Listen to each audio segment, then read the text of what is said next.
Welcome to Not Work Storytelling. This is the show where we untangle our myths and reweave our stories, one ancient tale at a time. I'm your host and lead storyteller, Marisa Gowdy. I'm a myth worker, a story healer, a coach for writers and creative entrepreneurs, and the author of The Sovereignty Knot, A Woman's Way to Freedom, Power, Love, and Magic. If you love what you hear and want to support the show, I'd be so grateful if you become a paid subscriber on Substack. In my newsletter, Myth is Medicine, you'll receive bonus content related to the stories on the show and deep dives into how mythology and folklore can help the individual and the collective in the present moment and beyond. There's a link in the show notes to follow Myth is Medicine on Substack, or you can simply visit mythismedicine.substack.com. Season 4, Episode 4, Birth, Death, and Rebirth, a story of the Goddess Lilith. Our guest storyteller is Pearl Gregor. Pearl is an explorer and a seeker. She is a writer, a dream coach, and a storyteller. She is the author of the 3 books in the series Dreams Along the Way and an international public speaker. Pearl is a farmer, a grandmother, and a crone of wisdom, and she's returning to Not Work Storytelling for the second time. Pearl experienced years of personal turmoil, beginning at about age 9. Nothing worked. Then, at age 43, she discovered meditation, and in December 1988, learned that she could ask for a dream. That first dream unleashed an avalanche of change. Like the myth of the Goddess Inanna, Pearl lived the descent into the underworld. Like the myth of the Goddess Lilith, Pearl has lived this process of life, death, and rebirth. Join Pearl to explore the deep mysteries of dreams, psyche, and soul. You can read her books or join her latest passion, her Dream Readers Myth Circles. Find her at dreamsalongtheway.com. Before we explore this week's story, I have a question for you. What about your stories? Whether it's a book project that wants to be birthed, deep, authentic writing to support your business, or a personal creative project you can't quite name yet, I'm here to support your process and help you get your words onto the page and into the world. I work with folks who are writing memoirs, chronicles of the spiritual journey, and books that explore healing in the imagination, even as they explore the toughest truths of life. I support entrepreneurs, especially coaches and therapists in private practice, who wish to weave their personal experiences with their professional knowledge and wisdom. Do you want to build a writing practice and develop the ideas you know you must share? Visit my website, marisagowdy.com, to learn more about my writing coaching services and set up a free 30-minute consultation. I am so happy to welcome Pearl back to Not Work Storytelling. And as is our way on the podcast, first we ask the story to speak for itself, and then we'll explore all the ways it still matters. So Pearl, will you tell us a story? I'd be delighted to tell you the story of Lilith. I am Lilith. Mine is a forever story. I hold multitudinous secrets of the ancient feminine. I am the emerging energy of the mysterious dark feminine. Friends, I am the most complex figure in spirituality, and now I am rising up from beneath centuries of patriarchal bedrock. I bring dreams and visions to those who search with eyes open and ears attuned to the whispers of women singing the lament that frees the soul. I reach for a new essence, one that brings soul to surface. I help you birth a soul-led life, beyond external authority and the superficial conformity and a dependency on the whims of the marketplace. I have told you I am ancient, but you have rarely heard my name. I have been sold out, written out, and left out. My spirit has been dented, scorched, and dismembered, but it can never be killed. You know deep within that the real story remains in the heart that beats with love. Most of the stories you have been told, if you even heard I exist, are wrong. I was officially written off as evil. 8 centuries before Christ, I was known as the notorious night demoness, a seductress of innocent men, a child killer, and the partner of the devil. Some even said it was me, that woman with the long hair and the mighty wings, who guarded the gates of the Garden of Eden. Perhaps you've heard that I was Adam's mistress, a rival and enemy of Eve. From there, I suppose it's not a stretch to name me Satan's eldest daughter, or a storm spirit who destroys the world with savage winds. The Talmud is the source of much of these tales, most of it libelous and full of misrepresentations. The Bible has only one rather vague reference to me. Whether they lavished attention on falsehoods or ignored me altogether, I can tell you that the stories that emphasize the evil always arise from the minds of patriarchal people who seek to hold power over all things feminine. The Orthodox feared I would tempt women back to the cult of the goddess, as if such a temptation was necessary. Ha! So many of these stories are older than old, but I still lingered at the edges of the scribe's imagination across millennia. So about Adam, about the man whose name came to define me for so many. It's me, it's true. I was his partner. We were created equal. We both came from the earth and were placed in the Garden of Eden. But we were unable to find peace and joy in our relationship. Adam seemed determined to play I am the boss. He decreed that I should lie beneath him. As his earth formed equal, I refused. I could see no way out of Adam's determination to overpower me. And so I uttered the ineffable name of God, rose high up into the air, and flew away, supposedly to the place where demons dwell. And then the story takes flights of even more foul patriarchal imagination. There, they say, I became the she-demon, copulated with demons, and bore demon children. They declared me a hellraiser. But back in the garden, Adam became a sympathetic figure. He appealed to God. Please, he exhorted, send my wife back to me. And so God sent 3 angels, Senoi, Sansinoi, and Simangal, to find and bring me home. They found me by the wild waters of the Red Sea. You know, those same waters where the Egyptians perished in the days of the Exodus. The angels told me that God demanded that I return to Adam. They threatened to kill me if I refused, but refuse I did. I argued with the angels that God had created me from the earth, equal to Adam. They screamed at me, "You are cursed. 100 of your demon babies will die daily." But I continued to argue. Finally, they agreed to let me go if I promised to behave whenever I saw their 3 angelic names written on the doors of Jewish houses. There seemed no way around these demands, and so finally I agreed. They had a lot of nerve, thinking their holy names were necessary to protect newborn babies and single sleeping men from me. The legacy of that conversation would be tough to shake. Today, you will still find some of these doors engraved with the names of these 3 angels, together with these words: Adam and Eve, out Lilith. Before they took their chisels to the doorway, however, the angel appeared to God in what I assume was a rather difficult audience. They reported their failure to bring me back, a penitent wife, ready to submit to her husband.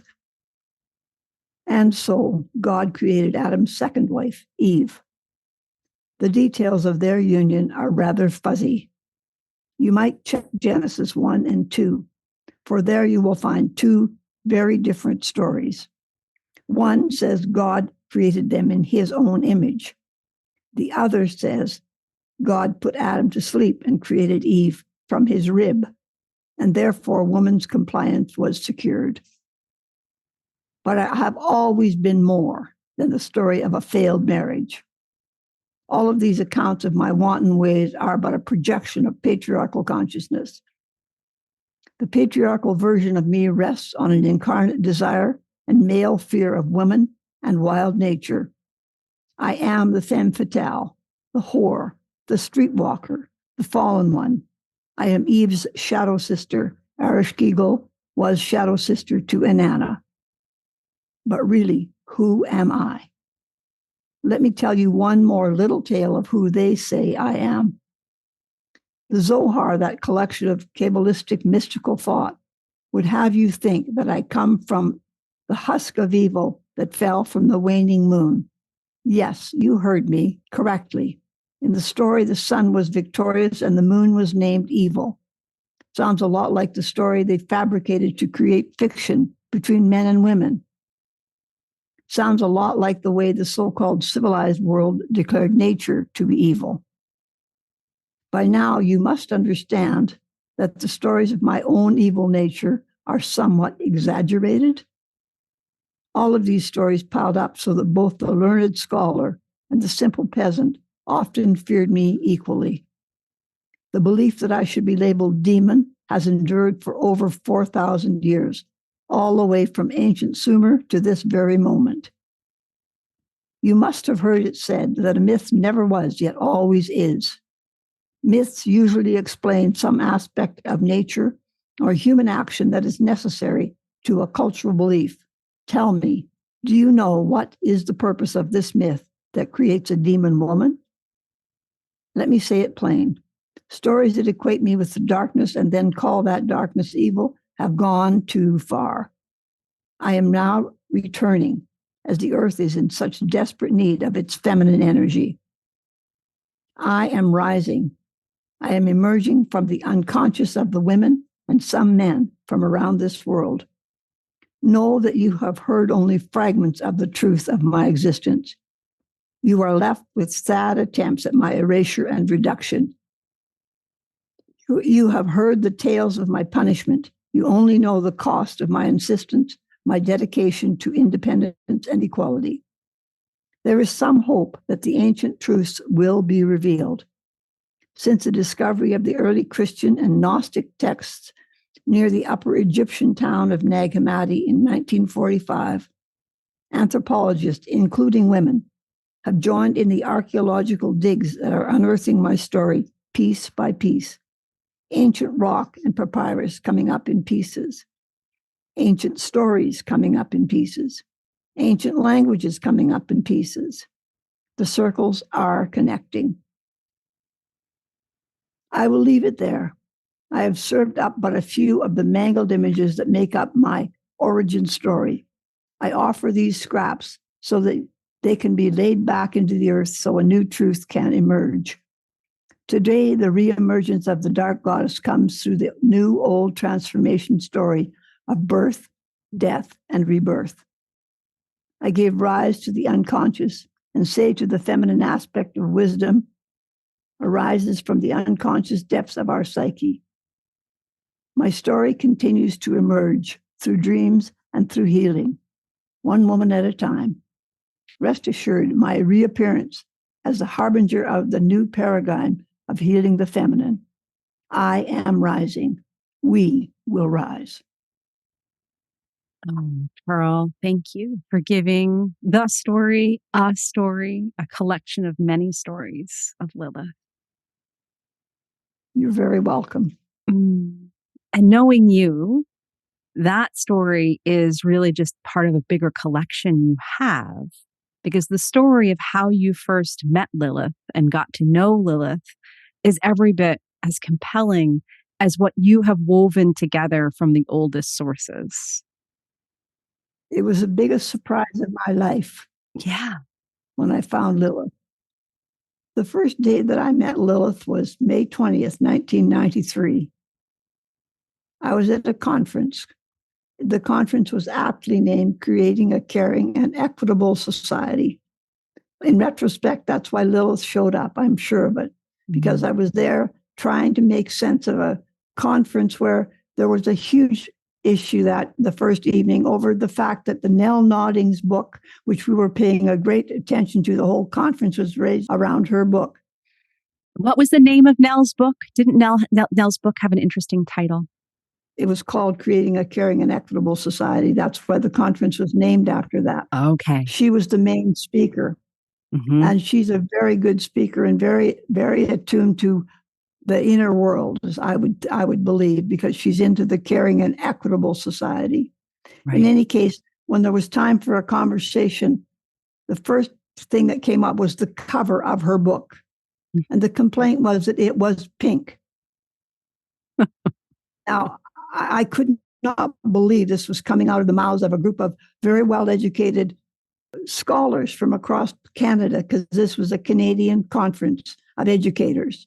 And this was not a book publishing conference where they were allowed to have an opinion on the choices of her cover design. This was a conversation amidst educators and administrators. Educators and all kinds of educators from across Canada.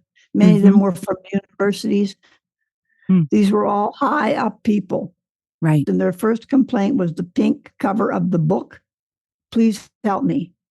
Somebody please help. 1993. That had happened the evening before.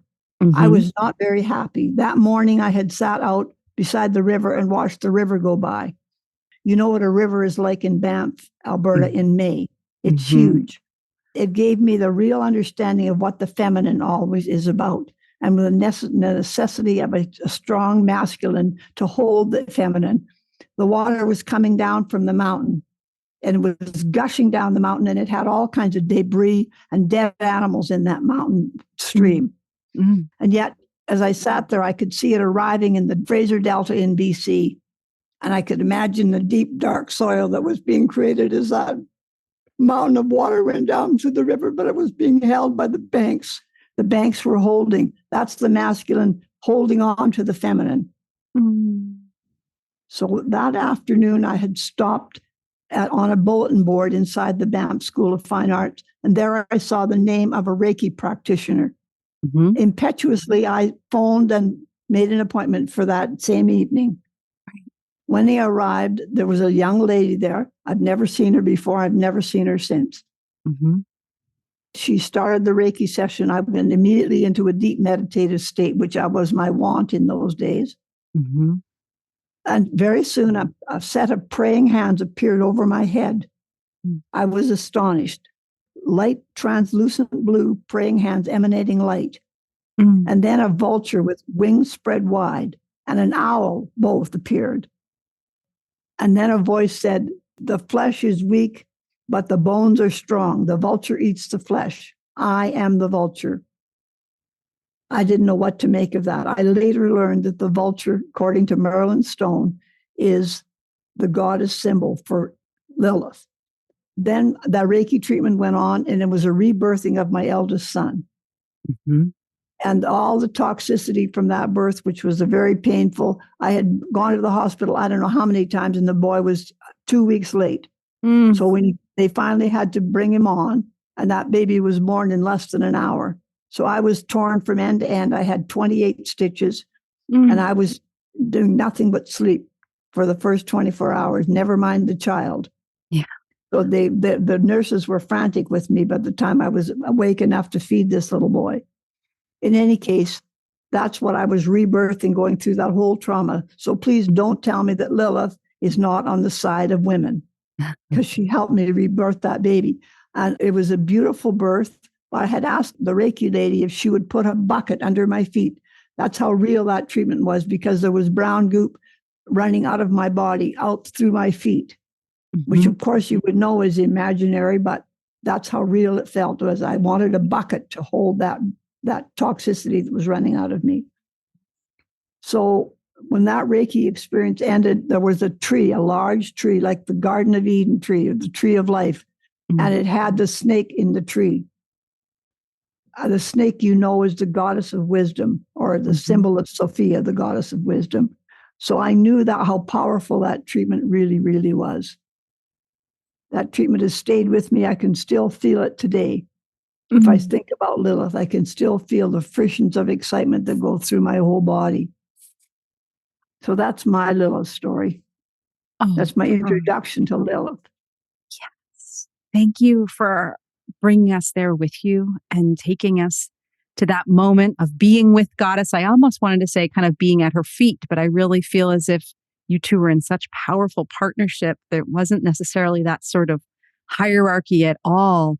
Of course, she is a goddess of equity. and giving us that window into the healing of your birth story decades after, and just giving folks a window into the sense that that's possible, whether it's for birth trauma or any other kind of trauma we're carrying around. This is part of the work that we're here to do in energy work, in working with mythology, and in encountering these divinities and deities. Thank you. I think dreams are so important in reinterpreting our lives and helping us to heal our inner world. That Lilith is part of that healing is a very profound statement, I think, because most of the stories about her are that she's an evil demon woman. Right. Which is, we know that women have been turned into evil and demons in Christianity since Eve. Mm-hmm.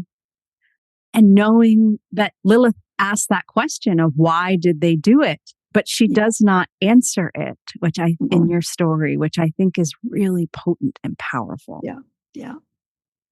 She doesn't figure out that she knows what men are thinking. She just knows that they're everything that patriarchy is not good for women. So, Pearl, you mentioned the power of dream, and I know that is so fundamental to your work. Right. And Lilith has been part of your dream life as well, right? She's reappeared? She reappeared sometime later in it was in November of 1993. Okay. It wasn't the same black moon Lilith cycle of the moon. Mm-hmm. In any case, we lost our understanding of the moon through the creation of making the moon evil along with nature. Somehow they made nature and the moon evil. Don't ask me how that's possible, but it was made possible by the patriarchy. Mm-hmm. In any case, I had a different dream on November 9th, 1993. It's a dream I didn't have a clue what it meant till I woke up, and I knew that it was called, the word was Eleusinian. Mm-hmm. So in the dream, I hear from a misty, faraway place, I'm in an unknown place, and someone speaks of Eleusinian mysteries. Yes. When I wake up, I'm searching everywhere for the word Eleusinian. I don't even know how to spell it, for heaven's sakes. Mm-hmm. So it takes me a long time. But when I wake up that morning, I think for the very first time, I am pleased I am woman. I'm 48 years old. Mm-hmm. And I think back to my first menstrual experiences, which were very painful, always painful. I came home every month from the school. The principal had to drive me home. That's because I had been molested as a preverbal child, which I did not know then. Mm. But that makes for a very painful aspect of the feminine in your life. Yeah. So in any case, that dream brought me to realize that I was a real woman and that it was okay to be a woman. So that became an incredibly important experience in my life. When I reached behind me in that dream, and there were 3 layers of cardboard, and a voice who said, "You can't touch that." And I said, "I'm doing it anyway." So when I reached back, I realized these 3 layers of cardboard meant something, but I had no clue what. Later on, I found it in a book of symbols. And the first layer is the agrarian layer. The second layer is a psychological layer. The third layer is a metaphysical layer. That's of our inner world. Mm-hmm. So I don't know exactly what that all means, but the dream says there's 3 levels of meaning. And it's a deep story of women's ancient blood mysteries of birth, death, rebirth.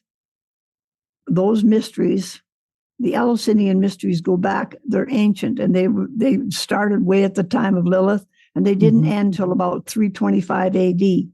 Right. 325 AD, the Council of Nicaea, called by the Emperor Constantine to try to unite the Christian aspects of religion, because they were all over the place. There was no one true church. There was no such thing. There was small groups of people everywhere, and they were doing their own thing. And so he decided they had to be unified under the Holy Roman Empire. Mm-hmm. So he called a group of men together, and they decided that the Eleusinian mysteries were heretical, because they were the birth, death, rebirth, or reincarnation, which Christianity, there was only one life you were going to get. Right. And you better get it right in the first life, or you were going to hell. Yes. Which is so much. 3/4 of the world does not believe that. So that tells me that there's a lot more to the birth, death, rebirth story than we know about. In any case, these deep mysteries, they were declared heretical by the Council of Nicaea. And they pretty much, then women went underground, but they were very afraid all the time. So they eventually died out. The whole feminine aspect of Christianity was dead. And it's been dead really ever since. So I don't know how we're going to get that part back. It's slowly coming back. There's Roman Catholic women priests, which have been declared not quite heretical, but they're certainly not very, the hierarchy is not very pleased with them. They've been called a bunch of gabbling women or gossiping women or whatever. And they've been told to shut up, but they have refused to shut up. We're called Roman Catholic women priests. And I attend my own mass with them quite often because we have no church. We can't go into a regular church because we're not accepted there. Right. That tells me that they're not subservient women either. Yes. I don't know how much they know about Lilith, but I'll get an opportunity to tell them soon, I'm sure. In fact, I'll recommend they listen to the podcast. That would be a good idea. Absolutely. Absolutely. Because Lilith is rising and Lilith speaks. And what happens if this time she's heard for her story and her mystery rather than endlessly being trapped in the misunderstandings and in the co-opting and the making her into the foil that says, well, we certainly look a lot better if we've got demons over there. Our angels will look so much shinier. We've got a demon, especially a woman. She could not be a male demon, although she copulated with male demons as well, according to the mythology. But we know that's not true. Right. Though it being untrue, notwithstanding, it's still fascinating that as the story would be carried down, much like today, if there was any copulation going on at all, it would be the female demon who was blamed, not the male demon. So the more things change, the more they stay the same. It would look that way, although we're told that we're making great progress. I don't see a lot of the progress so far. I'm hoping that Mother Nature can recuperate from all the evil we've done to her in our civilization. Well, the way that this season of the podcast has come together, I've spoken before about how it was very deliberately ended up being the voice of the divine feminine, and even more specifically, the voice of the dark feminine, the repressed and interrupted feminine. So knowing that you coming on to tell this story, this was the ideal moment for it. You and I have been talking about Lilith for years. Yeah. And it's also no coincidence that just last week, the last episode we had out was with Sophie Strand, who is a brilliant essayist and just has a new novel out called The Madonna Secret. And much of what you're talking about right now in terms of talking about the way that the church's stories were all codified by that Nicene movement in the 3rd century or the 4th century, it's all so very much entwined.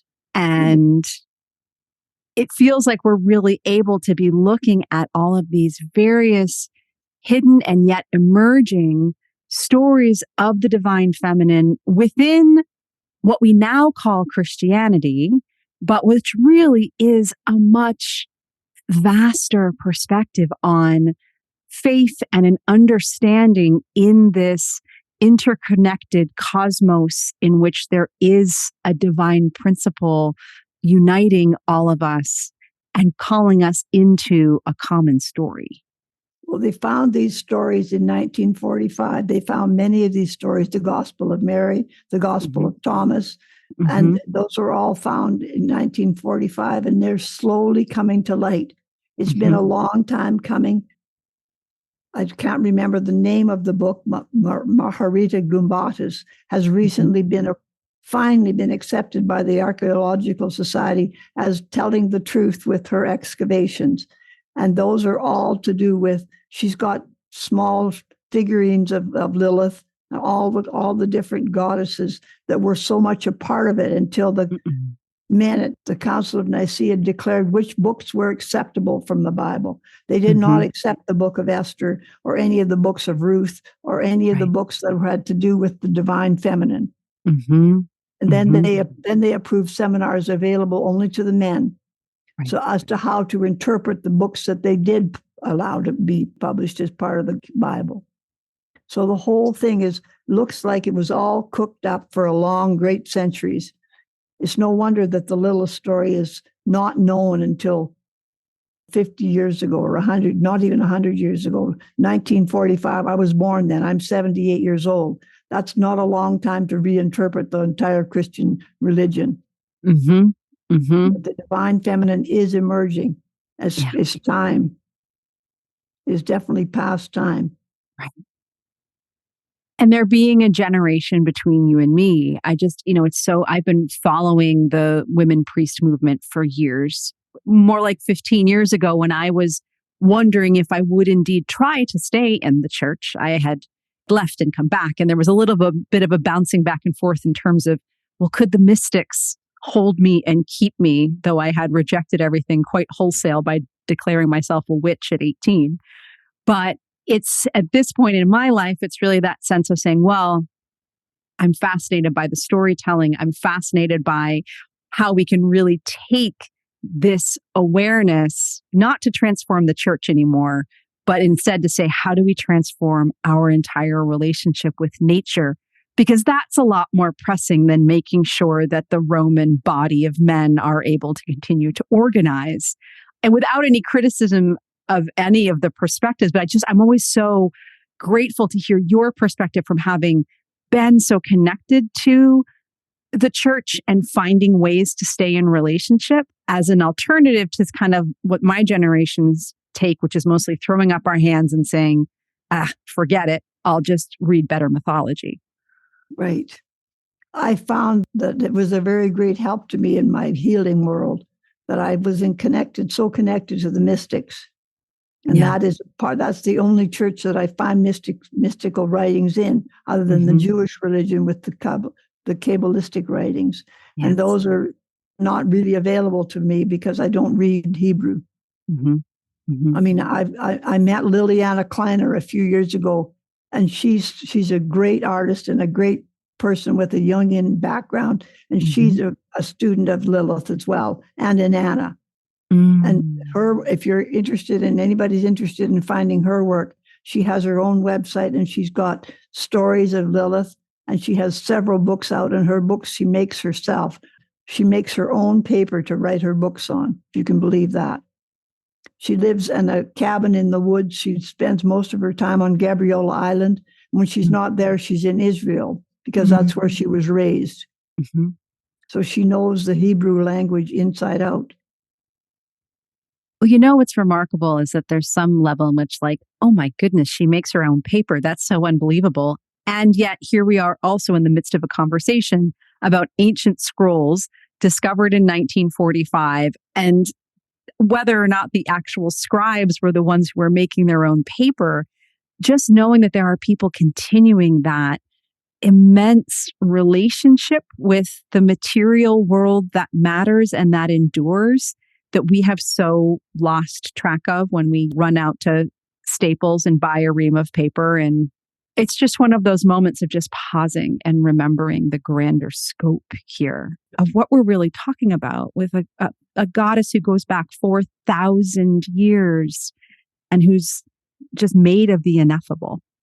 Totally. And it's so profound to actually know about her and know that people are very, like Liliana Kleiner, are so attached to her story. And they're telling her story in the modern world. And people are actually listening. Right. So I was longing to go to BC, to Victoria the other night, because Liliana was presenting her work again. And I know there'll be a lot more work that she's done since I saw her last, which was already 4 years ago. Oh, I hope you can. I would love to meet her again. Yeah. Because I went to Gabriola Island. I was invited there by her the night she gave her presentation in Victoria. And I went there because she invited me, first of all, but I was taken with her work. She tells the story of Inanna, and she does such a good job of it. And that's her whole, she's got these books about Lilith that she's created, like I said, on her own paper. So they're very pricey, I can tell you that much. But she talks about the Hebrew language, and And she has one example of the word prostitute and all the different meanings it has in the Hebrew language. And it can mean everything from healing to prostitution. Mm-hmm. As one word means all of these different things. It's not like they claim it to be as to be evil. It is not that. It is meaning goodness and love and healing. Right. But it also has been turned into meaning prostitute. And I also find it really interesting that healing and any form of sexuality are on the same spectrum within a word. And is it, look how at one point sexuality was healing, and it always has been in our lived realities, but in the languaging of the patriarchy, when we combine those two words together, it ends up becoming something that's a real vehicle for shame. Yeah, exactly. And it's a profound moment when you realize that it's all been wrapped up in such a strange way that it's hard for the young people to discern what is being talked about. What is the truth about sexuality? Right. Because there was every kind of different form of sexuality available to the goddess. And we know that it was very prevalent and it was talked about back then. Now it's a secret conversation, or supposedly secret, and now it's trying to come out in the open and it's being attacked from every direction. Because sacred sexuality is still, seems like one of the few pieces that's still verboten and confusing, because we have pornography everywhere because it's okay to make sex profane. That is what you can find on the internet any old time. But sacred sexuality is one of those conversations that, we'll get back to you on that, or, continues. Yeah. Right. Marion Woodman writes a great book called The Pregnant Virgin. And she also writes one that I'm not going to remember the name of, about sacred sexuality, the sacred prostitute, I do believe it is called. And when I read that, I could not believe it, because that was one of the sticking points that I was brought up, that Mary is a virgin, and the virgin birth did not include any men, which of course is, it's impossible, but nothing, the explanation was nothing is impossible with God. Right. Well, Mary wasn't God. She was part of the goddess. They had to turn her into something that was untouched by male, which is ridiculous to think that would be sinful or evil. Right. That sacred sexuality would have to be made evil to birth the Christ. Yeah. So it's fascinating where we have in this story Lilith being such an advocate for equity.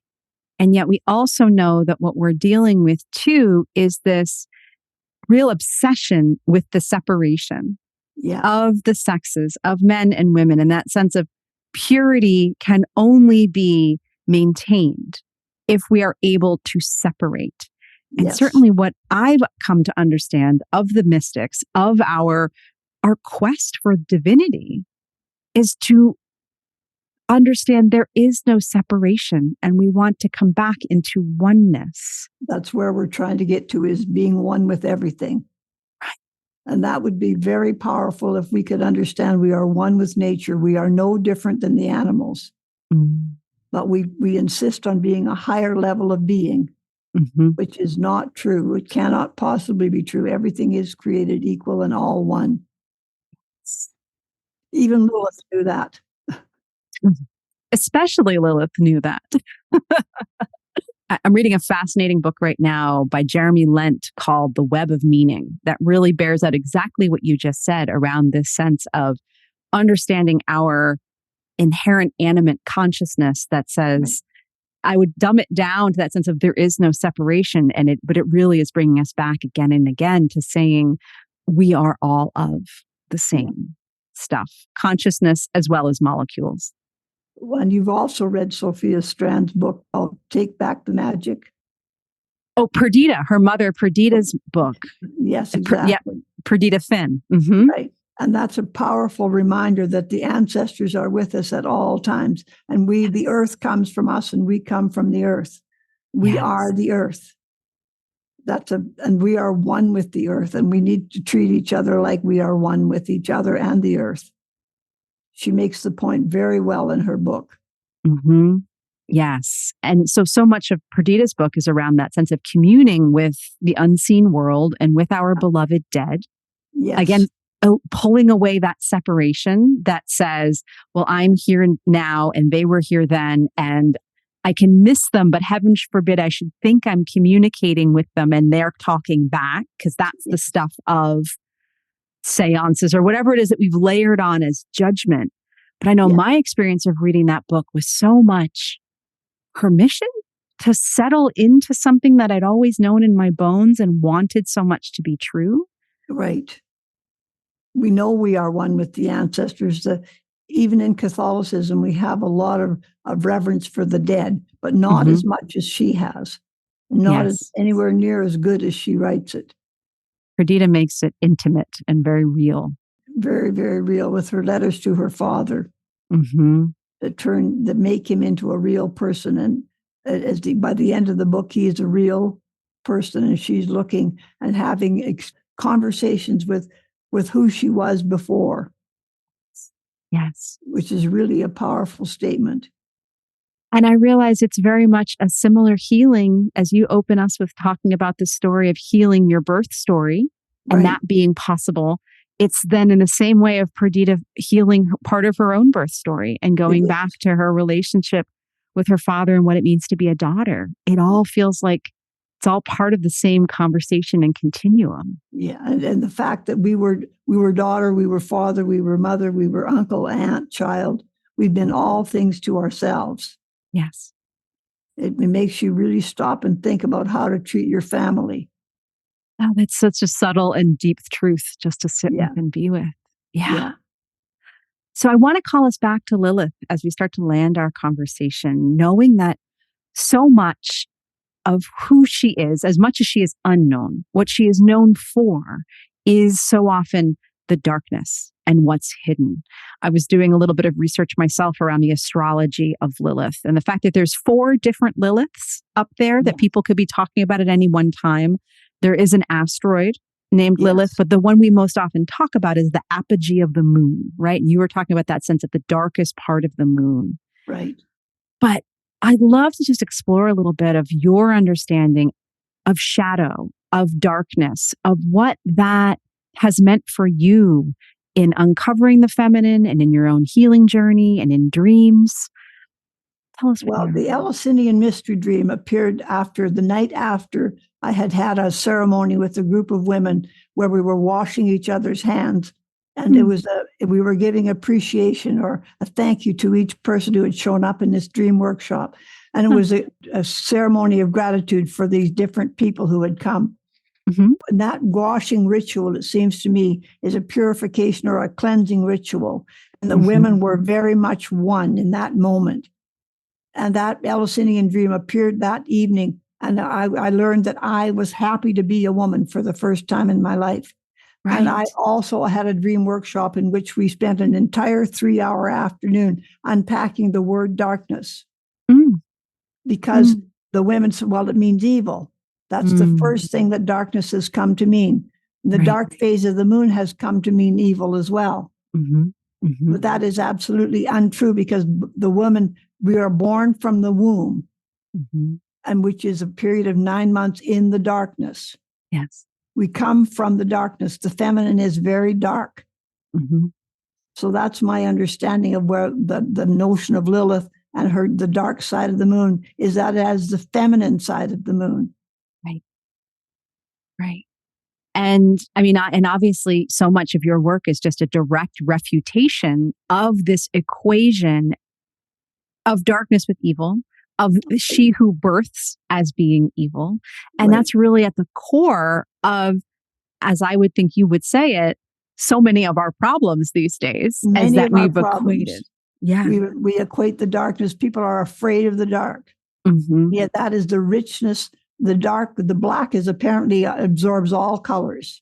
And so why would we not look at that darkness as a part of who we really, really are? That is my understanding of the shadow, is that we spend the first 20 years of our lives condemning ourselves for doing this or that or the other thing. We're told, don't do this and don't do that. It's not acceptable. We file that away in our shadow side. Mm-hmm. And that collects until then when we're 20 years old or whatever, when we decide to explore our own inner world, we spend the next 50 or 60 years unpacking that shadow side and trying to bring it out, because that's where our treasure lies, Mm-hmm. in our shadow. Mm-hmm. And that is in the darkness where we hide. We try to hide everything, but that is a very potent and rich part of ourselves, is the shadow side. The fertile side. The fertile side. That's where we actually find who we really authentically are, because it's an unconscious part of ourselves. You can't know you're unconscious unless you become conscious. Right. So that becomes a huge part of dream work. That's the purpose of dream work. It's a deep spiritual practice, so you can unpack who you really are and find your authentic voice. That's the major purpose behind dream work, is to get in touch with who you really are, which is mostly stuffed away in your shadow side. Lilith is the shadow of women. Mm-hmm. And that's why she's so potent, because she is our shadow. And that's a beautiful thing when you say it that way. Yes, it is. It's a very beautiful thing to rebirth our traumas, because when we know that Rumi, who says the light shines through the wound, or through the wound the light shines, however he says it, it's a deep prophetic statement. Yes. I feel like if I were to try to sum up this whole conversation and perhaps think about it as something that Lilith is here to teach us and wants us to know, I'm really feeling that sense of that we looked at so many of the systems and structures that have not served us. No. And whether that's looking at the institution of the church that has changed the world over almost 2,000 years, whether it's the democracies that you and I both live in, whether it's the understanding of our own psyches that say good, bad, what's public, what's hidden. It feels like Lilith's real message here for us is that sense of saying, how can you look at the structure that you've built your life around? And do you have the courage to name it as having been wrong-headed for a very long time? Right. And how can that wrong-headedness serve you in the end run? Because it can serve you once you learn how it works in your life. Right. And you recognize how much work is to be done in the deconstruction and then the recreation, almost as if we're talking about life, death, and rebirth. That's exactly what I would say, that Lilith is the goddess of life, death, and rebirth. Well, Pearl, thank you for all that you have taught me over the years, both in terms of helping me with my own dreams and introducing me to these brilliant dark goddesses, Lilith and Inanna, and so many others in your writing that I've been fortunate enough to know over the last number of years. Thank you. Thank you so much for sharing all this with us. You're very welcome. Thank you for leading me. Thank you for tuning in to the Not Work Storytelling Podcast. Please subscribe and review the show on your favorite podcast platform. And do share this episode with other lovers of myth and story. By the way, everyone is a lover of myth and story, even if they've forgotten. Creating this show is a labor of love, and your support will help me continue to craft and share stories through season 3 and beyond. Please consider becoming a paid subscriber over on Substack, where I'm writing and creating additional audio magic with my newsletter and content hub, Myth is Medicine. You can find out more about my writing, my book, our online creative community, The Heroine's Knot, as well as how to work with me as a coach at marisagowdy.com. Music on the show is by the wonderful Beth Sweeney and Billy Hardy, a Celtic fiddle and multi-instrumental duo based on Cape Cod, Massachusetts. The traditional reel we play at the start of the show is called the College Groves. Find out more about their music and shows at billyandbeth.com. Gratefully, I live, write, work, and record this podcast on the ancestral lands of the Munsee Lenape tribe, whose name means original people.